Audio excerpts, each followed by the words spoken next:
मी ज्याचा उल्लेख आमच्या अनासकर साहेबांनी केला, मी सेल्फ डेव्हलपमेंट हाऊसिंगचं आणलं. आमचे पटवर्धन साहेब, पुण्यात गाडी काय तुमची पुढे अजून जात नाहीये. सेल्फ डेव्हलपमेंट येतोय, PDCC वर पण येतो. सेल्फ डेव्हलपमेंट आणलं. हाऊसिंग सोसायटीने स्वतःची इमारत स्वतः पुनर्विकसित करावी. आपण बिल्डरकडे का जातो? बिल्डर पैसे लावतो, परमिशन्स मिळवतो, याच्यासाठीच बिल्डरकडे जातो.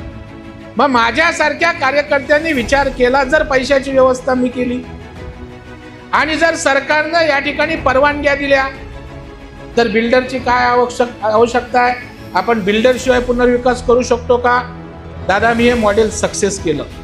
मुंबईमध्ये आज 1600 प्रस्ताव आले, 46 हाऊसिंग सोसायट्यांना कर्ज दिलं, 21 इमारतीमध्ये लोक राहायला गेली, स्वतः मुख्यमंत्र्यांनी चावी दिली. आणि केवढा बदल दादा, चमत्कार आहे मध्ये. कधी कधी लोकांना वाटतं काय जादू आहे की काय.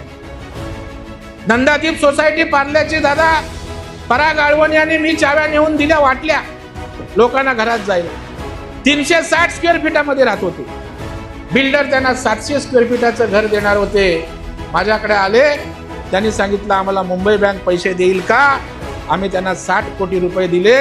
दादा, 360 स्क्वेअर फीट मधला माणूस 1400 स्क्वेअर फीट मध्ये राहायला गेला. 1400 म्हणजे 700 स्क्वेअर फीट हे बिल्डरला नफा होणार होता. ज्याचा उल्लेख केला श्वेतांबरा सोसायटी आमची चारकोपची, 350 स्क्वेअर फीटात लोक राहत होती.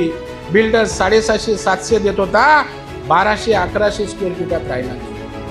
मी विचार केला, मी जिल्हा बँकेचा अध्यक्ष, मी अध्यक्ष झालो काय आणि पंतप्रधान झालो काय?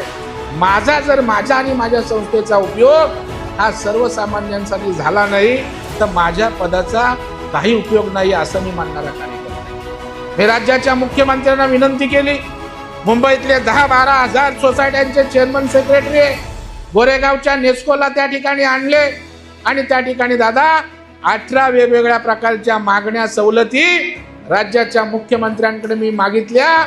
एकनाथराव शिंदे साहेब सुद्धा होते. त्यापैकी 16 शासन निर्णय केले. हे देवेंद्रजींचं शासन आहे. 16 शासन निर्णय केले आणि आज स्वयं पुनर्विकासाला अनेक प्रकारच्या सवलती आहेत. मी बोलायला गेलो तर 1 तासही त्यावर पुरणार नाही. मुंबईमध्ये आज एक ते अभियान म्हणून उभं राहिले.